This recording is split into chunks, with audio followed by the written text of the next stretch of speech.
Good afternoon. Today we are going to discuss cutaneous fungal infections. First of all, you should know the two types of fungi that are according to the morphology. First one is molds, which are made up of long nucleate filaments called hyphae, and second one yeast. The main phase of the life cycle of yeast is unicellular, and they are made up of ovoid to globose cells, which usually reproduce by budding. In this picture, you can see the branching hyphae, and this is the septa. And this picture shows the yeast cells. These yeast cells are unicellular ovoid cells which reproduce by budding. And the cutaneous fungal infections can be classified as superficial, subcutaneous, and systemic mycosis. You only have to know about the superficial cutaneous fungal infections.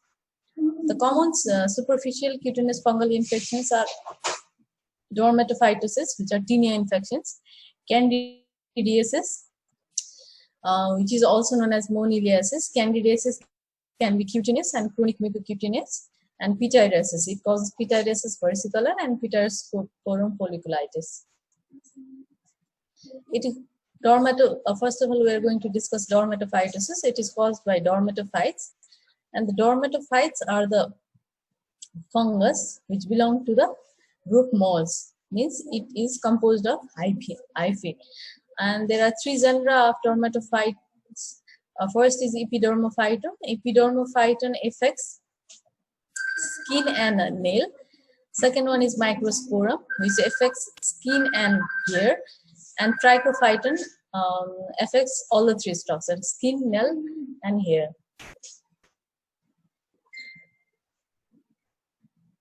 This is the clinical classification of dermatophytes.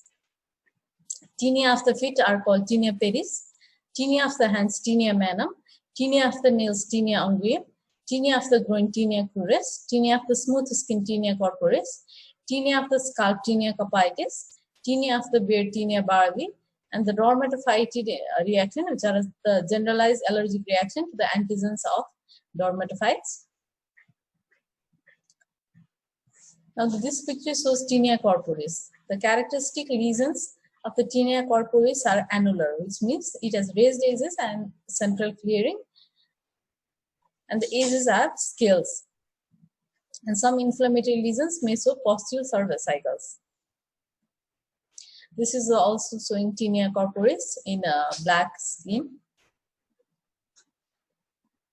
Tinea capitis is the tinea infection of the scalp, in which there is invasion of hair cells for dermatophyte fungus. It predominantly affects children. Tinea capitis is mainly seen in children. There are two types of Tinea capitis. One is non-inflammatory and second one is inflammatory. In non-inflammatory also there are two types: gray patch, black dot, and in inflammatory it is of two types: Carion and Phavus. Gray patch type of Tinea capitis. In this type of Tinea capitis, there are dull gray patches of partial hair loss, which is often circular in shape, and it shows numerous broken off hairs. There is no inflammation or minimal inflammation, but fine scaling is present. In the black dot type of Tinea capitis, it is a non-inflammatory type of Tinea capitis. The affected hair shafts are swollen, breaks at the surface of the skin, and appears as black dots. In Carion, which is the most severe pattern of reaction, presents as painful inflammatory mass with loss of hair loss, and the hair are loose and easily pluckable. The follicles, there is perifollicular pustules with sinus formation, and there is thick crust with matting of adjacent hairs, and there is regional lymphadenopathy also. In Phavus, there is presence of yellowish cup-shaped crust known as scutula that develops around the hair, which pierces it centrally. There is perifollicular redness also, and there is extensive patchy hair loss with cicatricial alopecia. Tinea infection of the beard and mustache area of the face is known as Tinea barbi.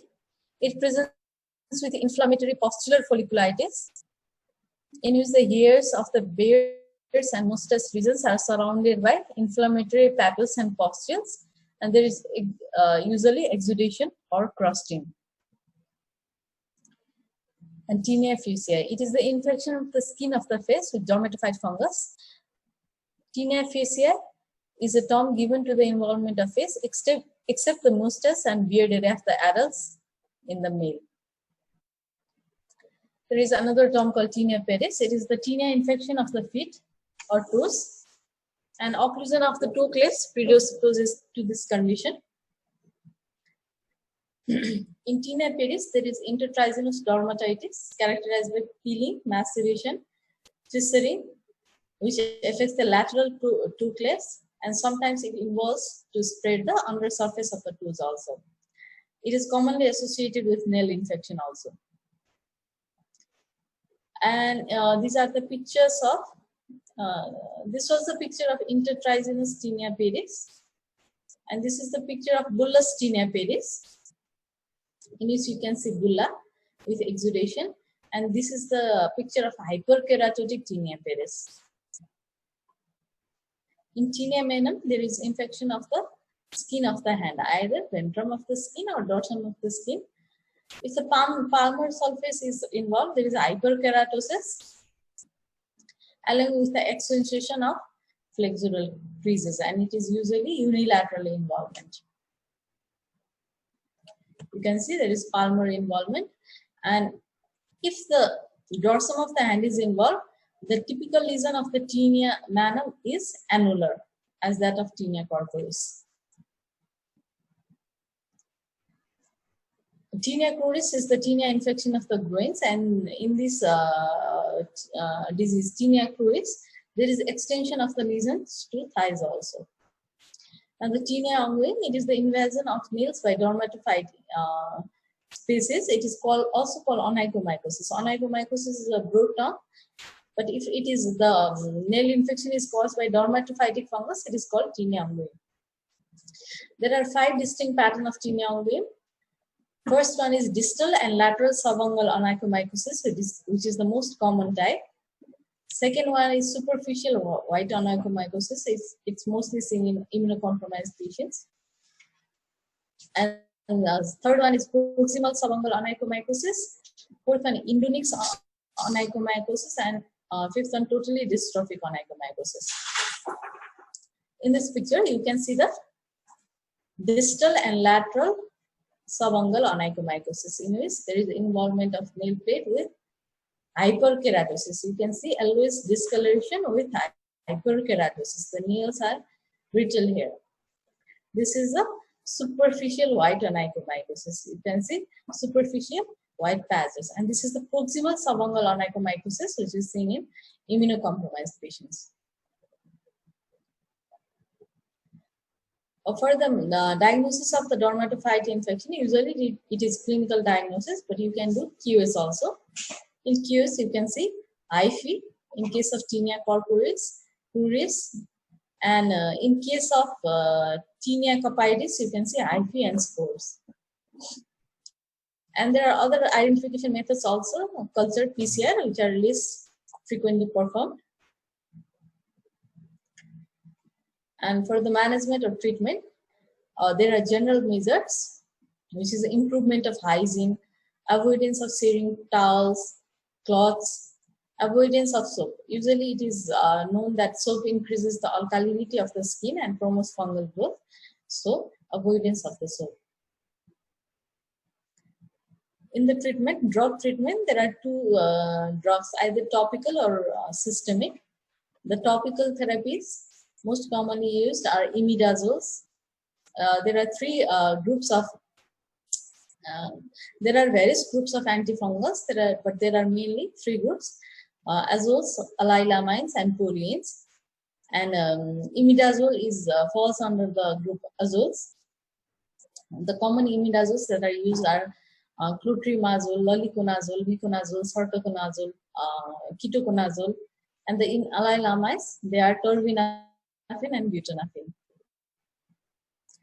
In the systemic treatment, there are various drugs.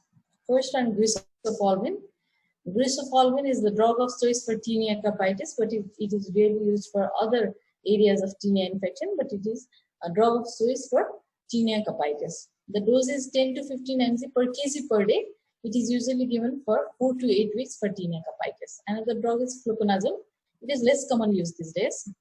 The most commonly used systemic drug for tinea is itraconazole, either 200 mg twice daily for 1 week or 2 weeks, or 400 mg daily. 400 mg daily use is known as the dosage is known as pulse therapy, which is used for tinea infection of the nail, onychomycosis. It is given for 1 week every month for 3 to 6 months. And ketoconazole is also mentioned, but it is rarely used because of its hepatotoxic potential. We do not give oral ketoconazole these days. And terbinafine also. Terbinafine is given to 50 mg per day for 1 to 2 weeks in skin infection and for 1 to 3 months in nail infection. The most common complications of tinea are scarring alopecia that are seen in inflammatory type of tinea capitis and tinea incognito. Tinea incognito is the tinea in which the morphology is changed due to application of topical steroids. The second superficial fungal infection is candidiasis, which is caused by Candida albicans. It is the oval yeast, and it reproduced by budding, giving rise to the morphology, which forms like hyphae, but it is not true hyphae, so it is called pseudo hyphae. And it is the most commonly causes superficial infection of skin and mucous membrane. Sometimes it can cause septicemia, endocarditis, meningitis, particularly in immunocompromised patients like HIV. Now, the clinical forms of superficial candidiasis are oral candidiasis, candidal intertrigo or flexural candidiasis, which involves the intertriginous area that are the folds of the skin, and vulvovaginitis, candidal balanoposthitis, and candidal paronychia. Oral candidiasis most commonly occurs in infants, immunocompromised patients, patients wearing dentures, and patients using intraoral steroid medications like Inerus, like in bronchial asthma. There are sharply defined patches of cord-like white pseudomembrane, which when removed, leaves an underlying erythematous space. In this picture, you can see curdy white plaque. Another is candidal intertrigo or flexural candidiasis. It affects the skin folds mainly in obese patients.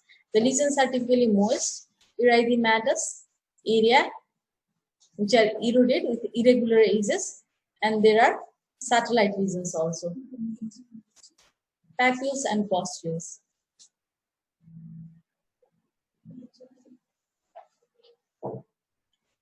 In this picture, these are the arrows shows the satellite lesions.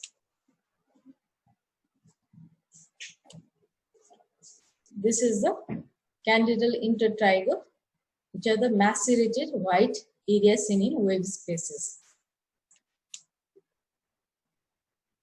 Another is vulvovaginitis, which causes itching, soreness, and dusky erythema of the vaginal mucosa and vulval skin with thick white curdy discharge. It is more common in pregnancy. Another is candidal balanoposthitis. It is more commonly seen in sexually active, uncircumcised men or patients with diabetes. And the sexual partners are usually carriers of candida. There are tiny papules or pustules which develop on glans penis within a few hours of intercourse and rupture, leaving a erythematous base. And there is mild soreness and irritation also. Another is napkin candidiasis. It affects the napkin area of the infants and children. The moist skin of the buttocks and genitalia are mainly involved. The affected areas show erythema with pustules and satellite. It is more or less like that of flexural candidiasis. You can see satellite lesions also. And another is candidal paronychia. Candidal paronychia is chronic paronychia is most commonly caused by candida, and it is mostly seen in the patients whose hands are frequently immersed in water, like cooks, housemaids, and washermen. In Candida paronychia, there is fluiding and erythema of the nail folds. And due to the involvement of nail folds, there is darkening with irregular edges of the nail plate also. This is not due to fungal infection, but this is the due to involvement of nail folds. And diagnosis of Candida infection, mostly by clinical features. If you are confused, you can do QS examination, which is pseudo-hyphae, and you can do fungal culture also. Fungal culture is done in several dextrosauria. For the management of Candida infection, first of all, we should remove the susceptibility factor. For example, the maintenance of oral and dental hygiene and keeping the affected sites dry. For the medical treatment, for the application of topical agents, the most commonly used topical agent is clotrimazole, but you can use miconazole, iconazole, nystatin, natamycin also. For oral therapy, most commonly we give fluconazole, 100 to 400 grams per day. And for more severe infection, we can give itraconazole also, 100 to 200 grams per day. If there is systemic involvement, we give IV therapy like amphotericin B. And the third superficial infection, fungal infection of the skin, is pityriasis. It is caused by Malassezia furfur. It either causes pityriasis versicolor or pityrosporum folliculitis. In this picture, you can see multiple coalesced, hyperpigmented macules, mostly over the chest area.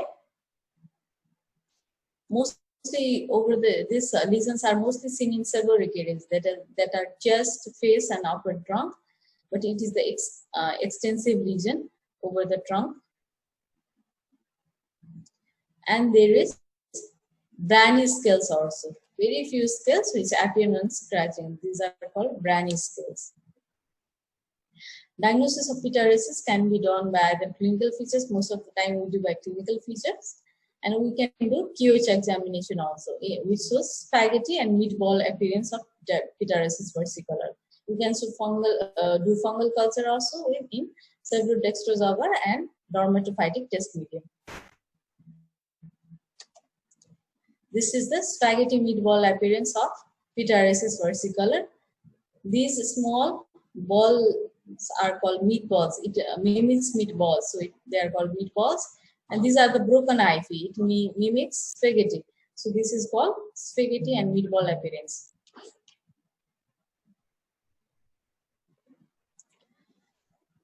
For the management of pityriasis, there are topical and systemic agents. The topical agents are selenium sulfide suspension, which is not available here. Selenium sulfide suspension is not available here. Another one is ketoconazole 2% shampoo, which we give for washing daily, mostly daily, but you can give alternately or twice weekly. And zinc pyridine containing shampoos can be also used, and topical antifungals can also be used. Most commonly used topical antifungal for pityriasis is clotrimazole. And for the systemic therapy, oral ketoconazole is not used these days. We give oral itraconazole 200 mg daily for 5 days, or oral fluconazole single dose of 400 mg daily. And the preventive measures like keeping the skin dry and maintenance of hygiene aids are must for preventing recurrences. Thank you.